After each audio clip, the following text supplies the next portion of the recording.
Bismillahirrahmanirrahim.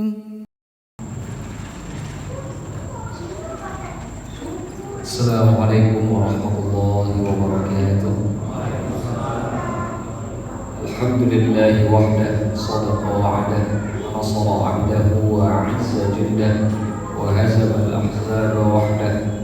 Asyhadu an la ilaha illallah wahdahu la syarika lah, wa asyhadu anna Muhammadan 'abduhu wa rasuluhu la nabiyya ba'dah. Allahumma shalli wa sallim wa barik 'ala Muhammadin wa 'ala alihi wa ashabihi ajma'in. Rabbi shrah li sadri wa yassir li amri wahlul 'uqdatam min lisani yafqahu qawli, amma ba'd. Hadirin sidang jamaah salat maghrib dan isya yang dimuliakan oleh Allah Subhanahu wa taala. Alhamdulillah kita bertemu kembali untuk melanjutkan pembahasan terkait dengan kitab Ihya Ulumuddin karangan Imam Al-Ghazali. Pada pembahasan sebelumnya kita sudah menjelaskan kenapa ilmu fikih dihubungkan dan dikaitkan dengan ilmu dunia. Padahal kita tahu ilmu fikih itu adalah ilmu syariah. Tapi kenapa dihubungkan kepada ilmu dunia? Imam Al-Ghazali menjelaskan kepada kita bahwa dunia ini dengan segala macam fenomena yang ada di dalamnya diterima oleh manusia tidak dengan cara yang baik, tapi sebaliknya manusia menerima dunia ini dengan hawa nafsu. Ada yang nafsunya berhubungan dengan harta, nafsunya berhubungan dengan kekuasaan, nafsunya berhubungan dengan macam-macam. Karena banyaknya nafsu, ketika kita berhadapan dengan masalah keduniaan, maka timbullah problem-problem serius dalam kehidupan sosial bermasyarakat. Untuk menyelesaikan berbagai persoalan tersebut, maka dibutuhkanlah seorang pemimpin. Nah, pemimpin ini dia tidak akan bisa menjalankan fungsinya dalam kepemimpinan jika dia tidak mempunyai aturan yang mengikat seluruh orang yang di bawah kepemimpinannya. Aturan-aturan ini dibutuhkan supaya semua permasalahan yang ada di dalam sosial kemasyarakatan bisa diselesaikan. Itu kata beliau. Maka karena itulah kenapa ilmu fikih kemudian mempunyai kedudukan yang istimewa meskipun sebagai ilmu syariat, tapi dia punya hubungan yang sangat erat dengan ilmu dunia. Contoh, dua orang berdagang bersepakat untuk mengumpulkan modal, lalu buka sebuah usaha.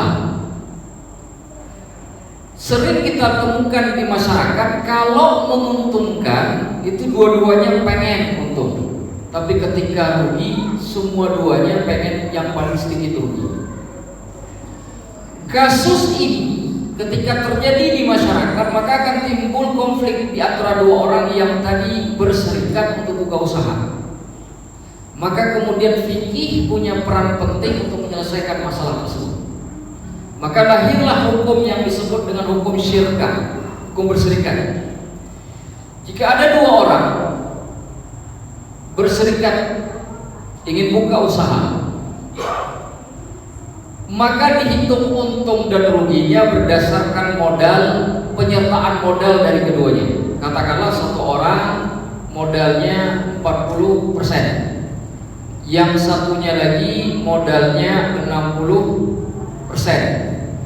Maka karena ada yang 60, ada yang 40, maka jika terjadi keuntungan, yang modalnya 60% dapat 60% dari keuntungan.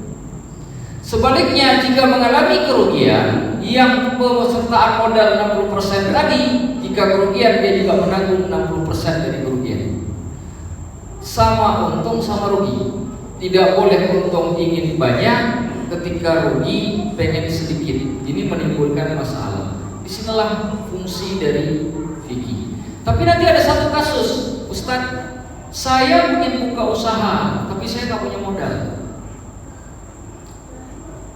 Saya pengen cari investor, Tapi investor yang menitipkan uang ke saya itu tidak perlu harus bekerja, karena semua usaha tersebut saya kelola 100%.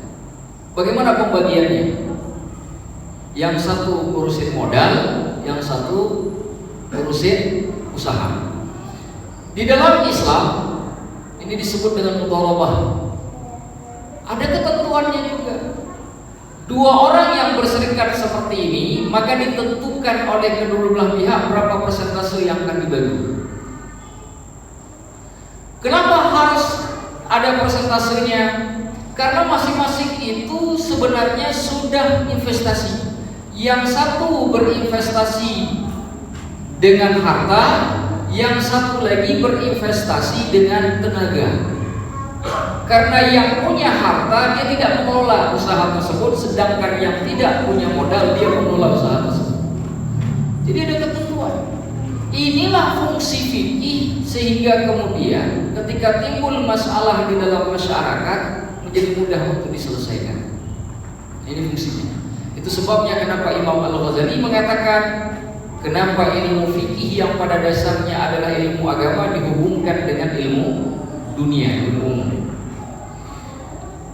Lebih lanjut, beliau mengatakan begini terkait dengan fungsi ahli fikih. Jadi orang yang ngerti ilmu fikih itu di masyarakat itu harus dihargai, Pak. Orang yang ngerti ilmu fikih itu di masyarakat harus diberikan porsi yang pantas, tempat yang sesuai. Karena kalau ahli fikih sudah tidak lagi punya fungsi di masyarakat, tempat di masyarakat, masalah sulit diselesaikan, dicari solusinya. Akan selalu timbul masalah besar. Karena mereka yang mengerti hukum. Apa sebabnya? Kata Imam Al-Ghazali, "Fal faqihu huwal 'alimu biqanunis siyasah." Ahli fikih itulah orang yang alim yang mengerti tentang undang-undang siasat. Yang dimaksud dengan siasat itu adalah segala praktek perbuatan kita yang berhubungan dengan sesuatu. Dalam konteks ketatanegaraan, siasat itu artinya politik. Artinya orang yang mengerti fikih, dia orang yang paling mengerti terkait dengan undang-undang kehidupan manusia, baik berhubungan dengan dunia politik, ekonomi, sosial, yang semuanya pada dasarnya punya hubungan yang erat.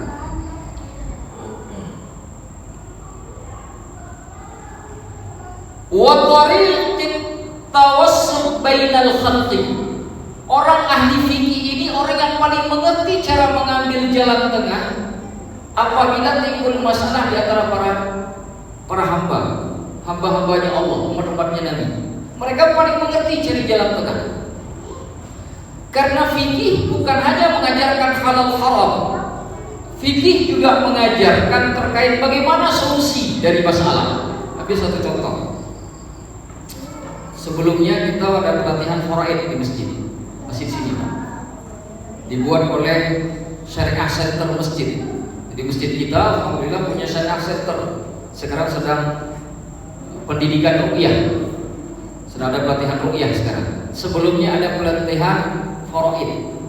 Salah satu dalam bab faraid disebutkan bahwa ahli waris itu jumlahnya kalau di Indonesia itu 23 orang. Dari 23 orang, cucu yang masuk ke dalam ahli waris itu hanya dari garis keturunan anak laki-laki, baik cucu laki-laki maupun cucu perempuan. Dari garis anak perempuan, baik cucu laki-laki atau cucu perempuan dari anak perempuan, itu tidak dimasukkan ke dalam ahli waris. Mereka baru menjadi bagian dari ahli waris kalau yang 23 ini tidak ada, yang hampir saja tidak mungkin terjadi. Pertanyaannya, kalaulah cucu dari anak perempuan itu dimungkinkan tidak dapat harta warisan, sedangkan paman itu masuk sebagai salah satu ahli waris, kan timbul masalah di masyarakat.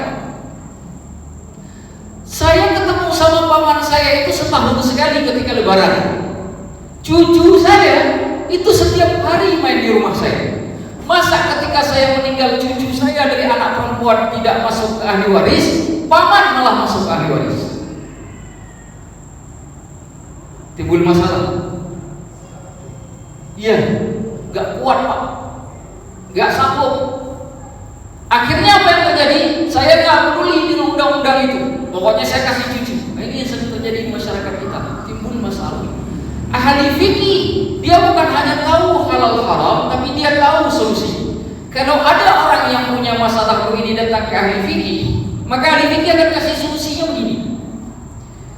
Bapak Ibu punya cucu dari anak perempuan yang tidak masuk ahli waris, otomatis kalau meninggal harta warisan tersebut jadi milik orang lain, dia tidak dapat. Maka ada cara supaya harta itu bisa didapatkan oleh cucu perempuan tadi yang dari garis keturunan anak perempuan, atau cucu laki-laki dari garis keturunan anak perempuan. Bagaimana caranya? Kasih hibah sebelum meninggal. Kasih hibah. Karena hibah itu pemberian harta dari orang yang masih hidup kepada anggota keluarga ataupun orang lain tanpa terikat dengan undang-undang apapun. Dalam arti kata tidak ada ukuran tertentu. Hanya saja yang dibutuhkan adalah sikap adil. Jangan banyak kasih hibah, nanti malah ahli warisnya tidak kebagian harta yang cukup. Jadi berikan dalam bentuk hibah. Sehingga dengan demikian selesai masalah, tidak perlu diributkan lagi. Jadi kalau saya meninggal, toh cucu perempuan dari anak perempuan sudah dapat. Pola ngasihnya lewat hibah, yang tidak boleh diambil dari warisan. Kenapa? Karena warisan itu ada aturan mainnya. Yang paling dekat kepada main itulah yang paling lebih dahulu diutamakan pemberiannya. Tidak boleh diberikan sesuka hati, karena dia ada aturan mainnya. Ada yang dapat 1/2, ada yang dapat 1/3, ada yang dapat 1/4, ada yang dapat 1/6, 1/8, 2/3. Ada juga nanti yang dapat asobah itu nanti dibagi lagi. Nah, pola-pola seperti ini ada ketentuan hukum. Nah, ahli fikih bukan hanya bilang, udah memang nggak boleh masuk Pak, tapi ini cucu saya, walaupun cucu bapak yang nggak dapat karena jalurnya anak perempuan. Nggak, ahli fikih akan mengatakan ada solusinya Pak, berhibah. Karena dengan hibah tidak melanggar hukum. Nah, cara-cara model itulah yang dimengerti oleh ahli fikih. Makanya kenapa ahli fikih mengerti tariqut tawassut bainal khalq, jalan tengah apabila ada masalah di antara makhluk, di antara manusia, di antara anggota masyarakat.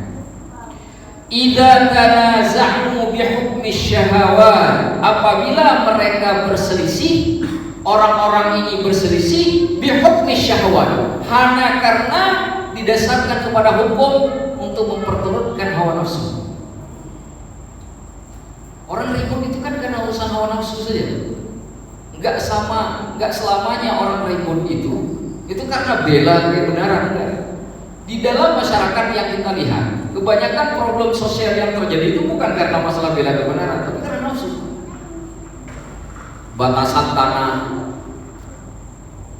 senggolan jalan, di jalan raya, motor bising, antri di pom bensin, ada satu orang yang tiba-tiba nggak ngantri, langsung nerobos. Semuanya masalahnya dipengaruhi dari dasar hawa nafsu. Maka ahli fikih lah yang paling mengerti untuk mencari solusi itu. Ustaz, kenapa sekarang orang kalau ada masalah nggak datang lagi ke ahli fikih? Kenapa? Semua orang sekarang datang ke pengacara, Pak. Cari pengacara, kalau ada masalah cari pengacara. Makanya selalu saja timbul masalah. Karena pengacara bukan untuk menyelesaikan masalah. Karena pengacara menyelesaikan masalah itu melalui jalur pengadilan. Sedangkan ahli fikih menyelesaikan masalah jalurnya sosial. Gak ada ribut-ributan. Bisa nggak didamaikan? Jangan sampai ribut.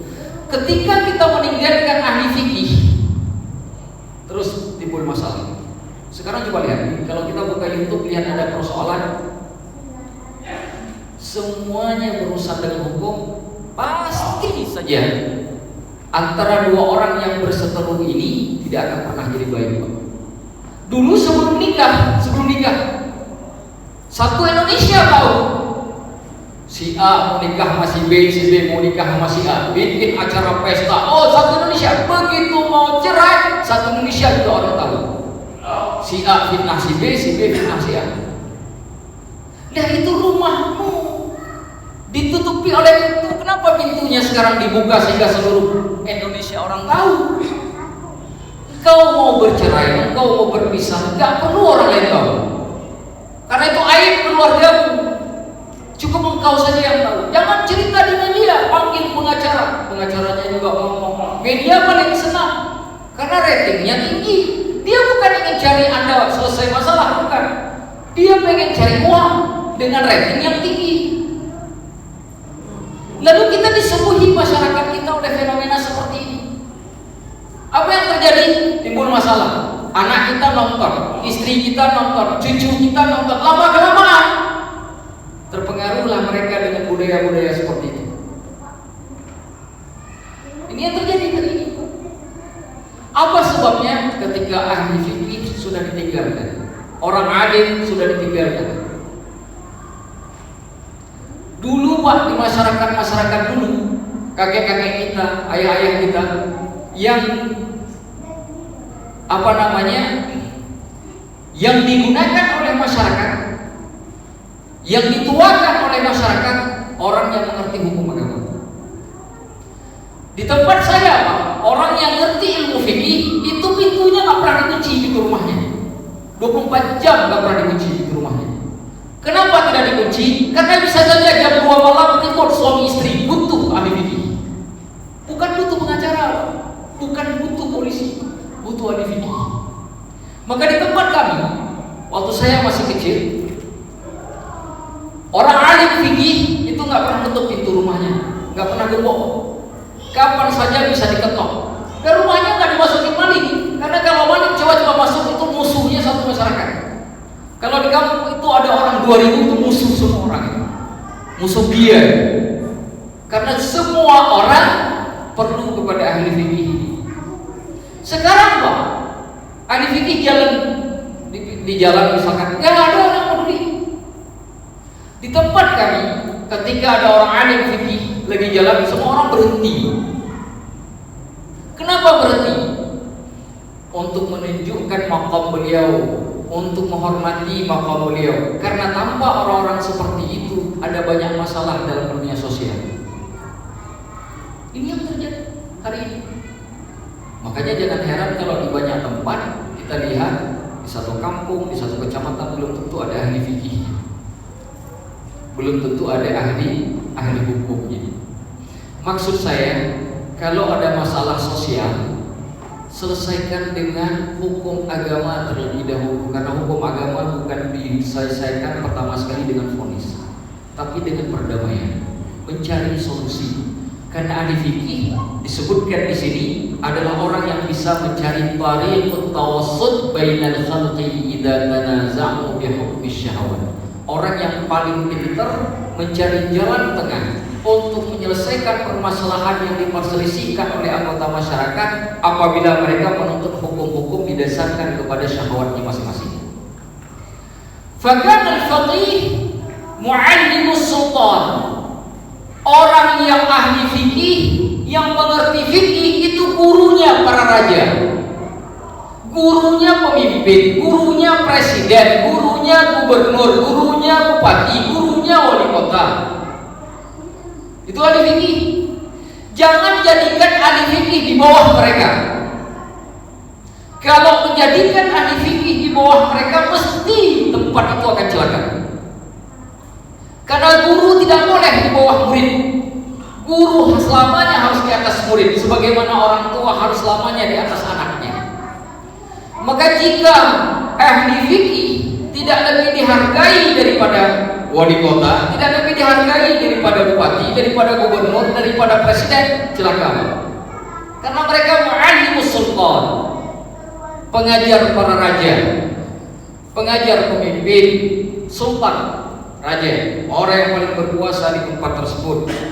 Wa mursyiduhu, dan juga orang yang memberi petunjuk kepada sultan.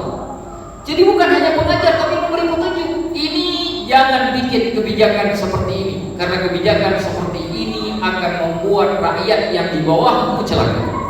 Jangan bikin kebijakan seperti ini karena hanya menguntungkan engkau dan kelompokmu, sedangkan masyarakat tidak akan pernah merasakan kenikmatannya. Diberi petunjuk oleh ahli fikih, karena mereka mengerti hukum.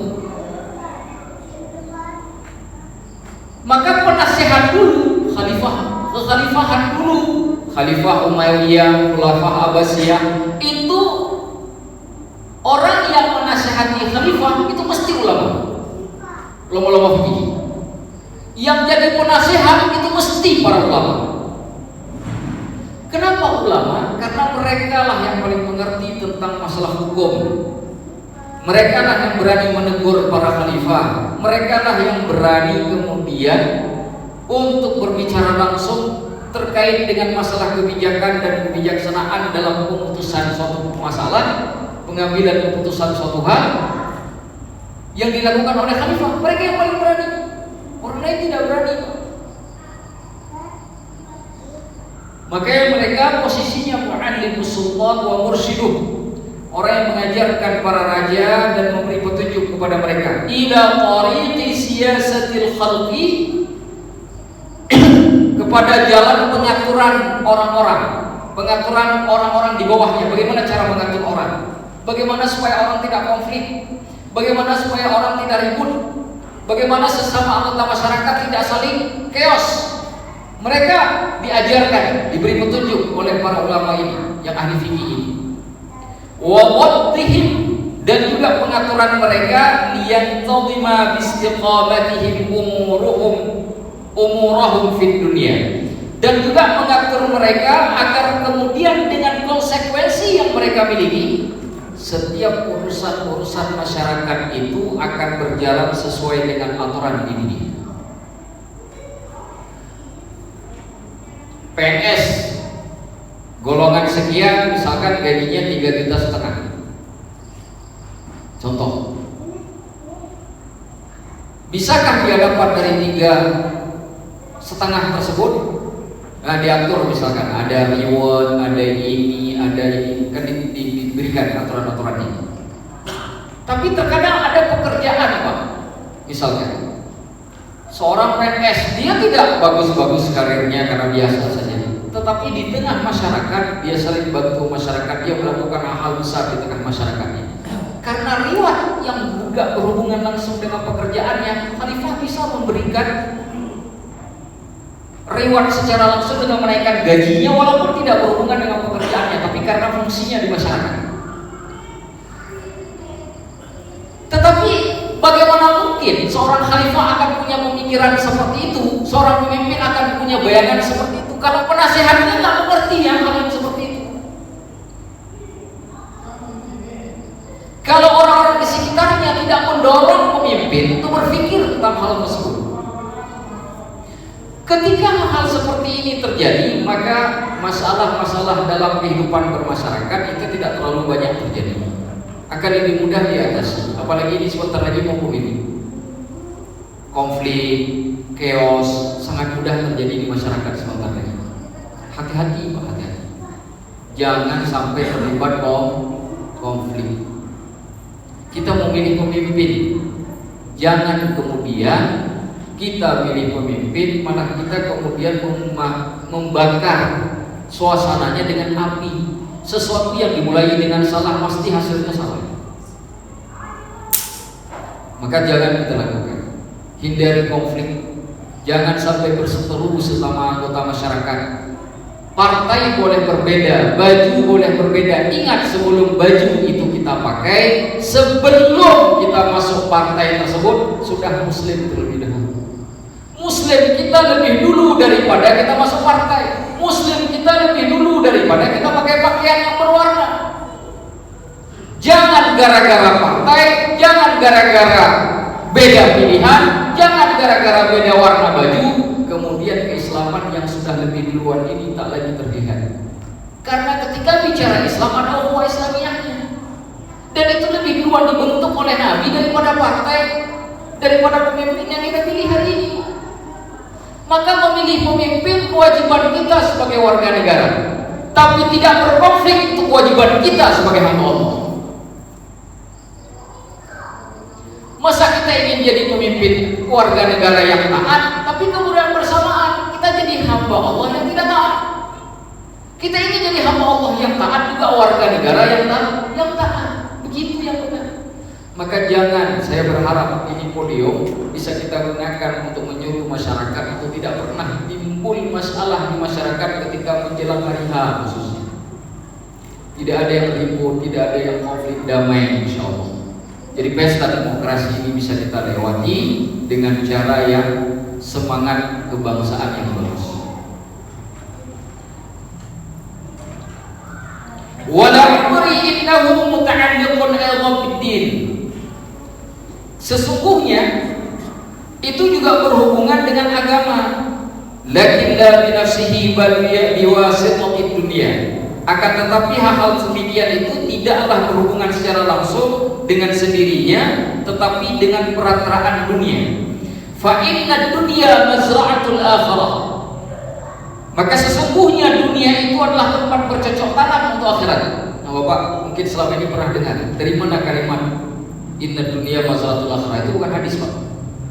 Perkataan itu adalah perkataan yang dinukilkan oleh Imam Al-Ghazali dalam kitab Ihya Ulumuddin. Jadi bukan itu. Kalau ada orang misalkan khatib nyebut dunia mazra'atul akhirah, dunia itu tempat bercocok tanam untuk akhirat, itu pepatah. Tapi secara makna benar, karena tidak mungkin orang bisa mencapai kemenangan di akhirat jika dia tidak berhasil di dunia. Bagaimana mungkin kita tidak menanam sekarang lantas makan nanti? Ada satu ungkapan yang paling bagus disebutkan begini, dulu orang tua kita menanam agar hari ini kita bisa memetik, Pak. Orang tua kita menanam kelapa, menanam pohon jambu agar kita hari ini bisa memakannya. Nah, kalau kita hari ini berhenti menanam, generasi sesudah kita makan apa? Kalau kita hari ini berhenti menanam, generasi sesudah kita makan apa? Haruskah kita paksa mereka untuk makan batu hanya karena kita tidak lagi mau menanam hari ini? Karena orang tidak bisa memetik di akhirat kalau nggak nanam di dunia. Karena di akhirat bukan lagi bab menanam, tapi bab menikmati apa yang ditanam. Maka selalu bodoh kalau ada orang berpikir bahwa dia bisa hidup di dunia seenaknya. Banyak orang nanti Pak ketika dibangkitkan di hari kiamat dia minta kembali ke dunia, macam-macam alasannya, biar bisa sholat lah, biar bisa sedekah lah. Ada banyak hadis tentang itu. Karena dulu ketika dia hidup di dunia dia tidak sempat melakukan itu, tidak peduli dengan hal tersebut. Sekarang dia minta supaya bisa kembali, tapi sayang sudah terlambat. Karena memang telah penyesalan itu selalu datang belakangan. Selalu belakangan. Begitu udah selesai baru datang dia. Coba kalau penyesalan datang di awal kan gampang. Enggak, dia selalu datangnya di belakang. Ketika semua sudah selesai. Fa inna dunya mazra'atul akhirah. Maka sesungguhnya dunia itu tempat bercocok tanam untuk akhirat. Wa la yatimmu dinu illa bid dunya. Tidaklah sempurna agama ini kecuali dengan dunia. Makanya kalimat dalam Al-Qur'an, wabtaghi fima ataakallahu daral akhirah wa la tansa nasibaka minad dunya. Cari apa yang telah Allah berikan untukmu tentang kehidupan akhirat, tapi jangan pernah kau lupa nasibmu di dunia. Karena tidak sempurna agama tanpa dengan dunia. Dulu Pak, di masa abad ke-4, abad ke-5 Hijriah itu ada kaum tasawuf ingin mempraktekkan ilmu zuhud. Dalam praktek ilmu zuhudnya mereka pakai pakaian yang jelek, jarang mandi.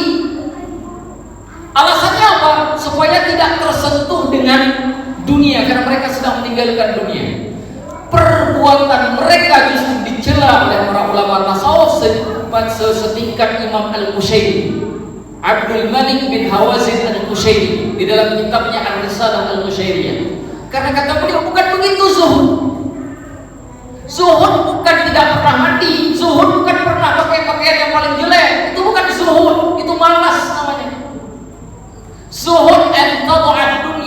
biyadika la fi qalbik. Engkau letakkan dunia ini di tanganmu, jangan di hatimu. Cukup di dunia saja. Dalam bahasa yang lain, orang zuhud itu nggak mesti harus miskin. Orang kaya pun bisa zuhud. Bukan hanya Sayyidina Ali bin Abi Thalib yang bisa zuhud, tapi Sayyidina Uthman, Sayyidina Abdurrahman bin Auf pun bisa zuhud.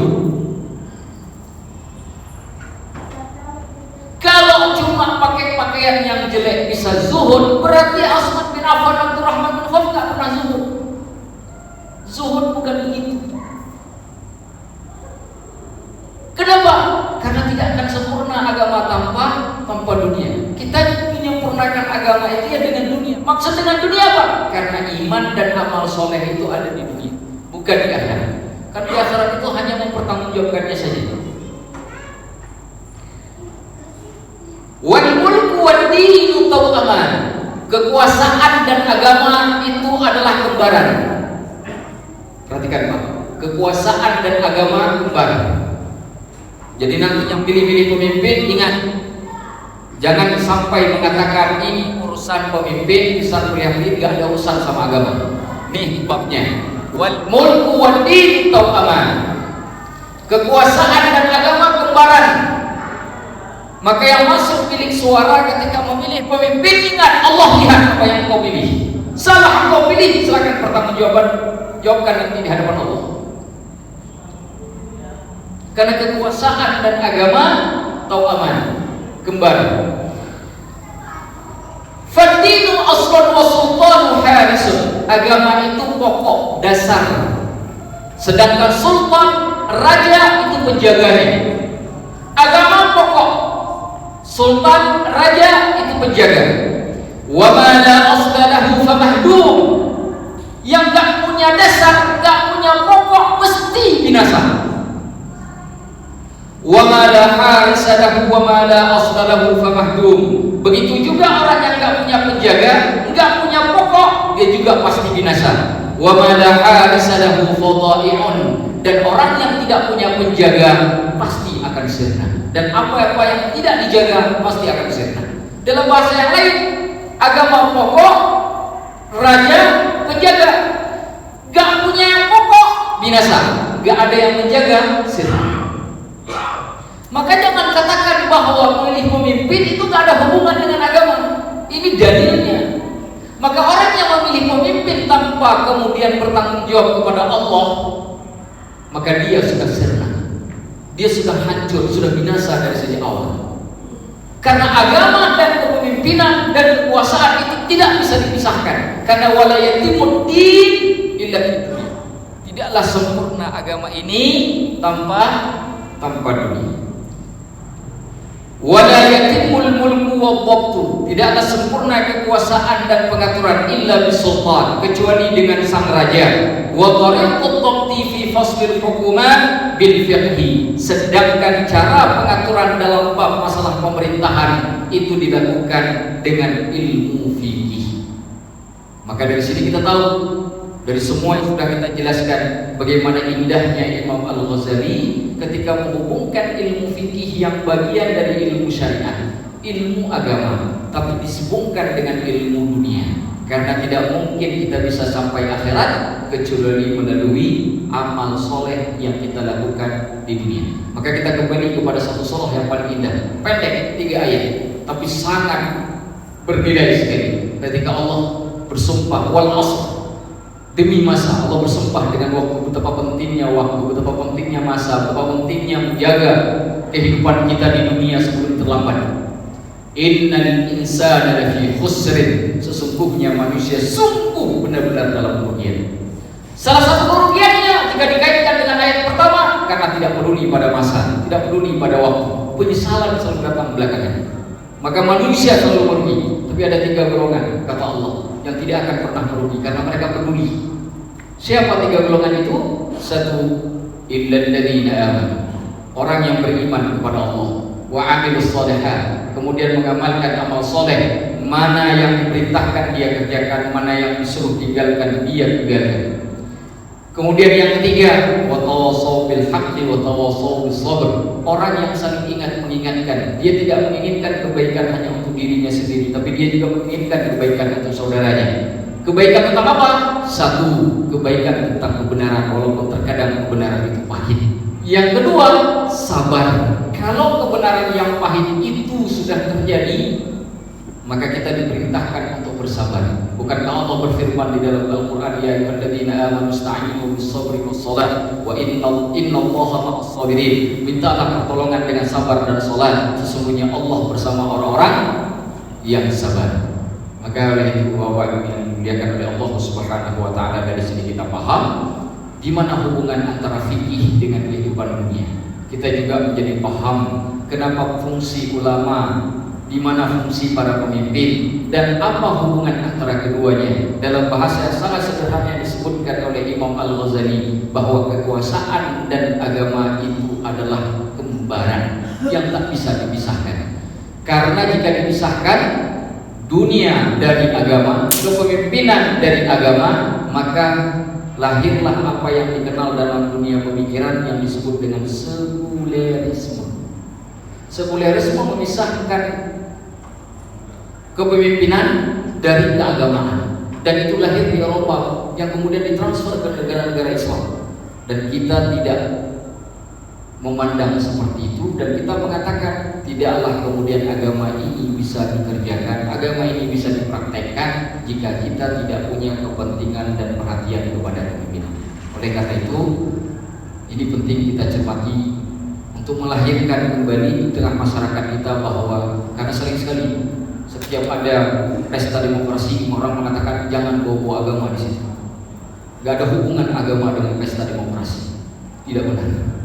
Apa yang kita pelajari malam ini adalah bukti bahwa ulama Islam dari abad ke-5 Hijriah itu sudah menetapkan ada hubungan antara pemilihan pemimpin dengan agama. Ini bukti dari 5. Ini kitab yang ditulis abad ke-6 Hijriah. Jadi ke-5 ke-6 Hijriah. Artinya terlalu jauh masa itu dengan kita, dan itu sudah ada pemahaman itu di tengah-tengah masyarakat Muslim, di tengah-tengah para ulama. Bagaimana kemudian setelah masa kita kemudian bisa luntur dan hilang? Kita mengajak supaya semua orang yakin bahwa Islam mengatur semua urusan dari sejak kita bangun tidur sampai kita tidur kembali. Allah berfirman, ya ayyuhalladzina amanu udkhulu fis-silmi kaffah, wahai orang-orang beriman, masuklah ke dalam Islam secara sempurna. Wa la tattabi'u khutuwatis syaitan, jangan kau ikuti langkah-langkah syaitan. Innahu lakum aduwwun mubin, karena syaitan itu adalah musuh yang nyata. Ini saja barangkali bisa saya sampaikan. Tinggal 1 menit lagi kita mau melaksanakan sholat Isya. Semoga apa yang kita bahas malam ini bermanfaat bagi kita semua secara umum dan kepada kami sendiri secara khusus. Ada hal ini wa kulli niyatin shalihah. Al-Fatihah.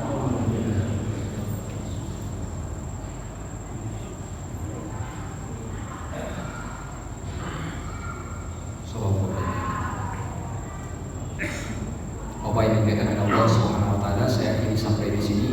Saya ucapkan hadanallahu wa iyyakum ajma'in. Aqulu qawli hadza wa astaghfirullahal azim. Wassalamualaikum warahmatullahi wabarakatuh. فبأي آلاء ربكما تكذبان